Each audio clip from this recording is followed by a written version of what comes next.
Back now to our ABC7 News special, Chicago NATO 2012. Once again, a live picture from Grant Park. Looks like this is the stage at the Petrillo Bandshell, where protesters have been gathering for a rally. That rally is set to begin about noon.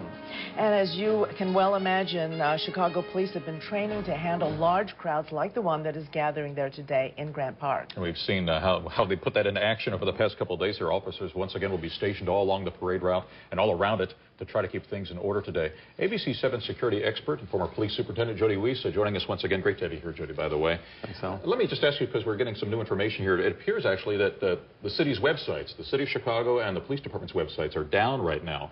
A group is claiming responsibility for this in a cyber attack. The Anonymous group, which we've heard of before, is claiming that they're responsible for this. We don't know that for sure in terms of confirming that, but obviously the websites are not working. Tell us a little about this group. We've known about it for some time.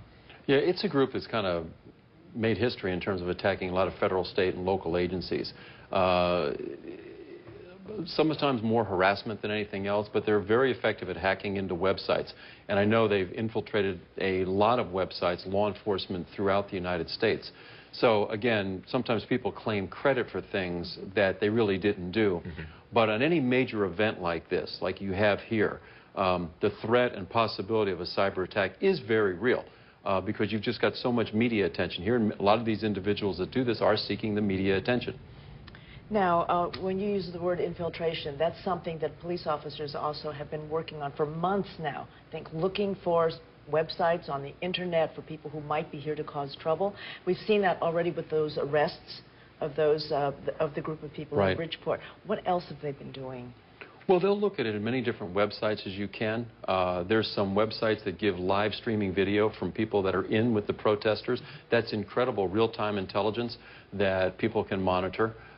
So technology can sometimes work at a disadvantage for law enforcement, but sometimes when they're creative, they can work as an advantage, and you get some real-time information. The key to any information or intelligence is, where can we deploy our officers and our agents that'll make a difference? That's the best thing you can get out of intelligence. And being able to deploy the officers ahead of time, I think Superintendent McCarthy mentioned that last night. That's what he's looking for. Where can we put our officers so that then they can go out and keep everybody safe? How important is it, and Linda's mentioning this, in these cases here, and I'm talking about the state terrorism charges cases in particular, to infiltrate these groups? It looks like ahead of time, police are looking out. They're trying to see where there may be individuals or cells, I'll call them that for lack of a better word, that they can actually somehow get into and get them to compromise what they might be thinking? Right. Well, oftentimes these cases will start with some source coming forward. Somehow you get a lead on that, and then sometimes you can get into that group. But what's nice about that is you could run the case as long as you possibly can.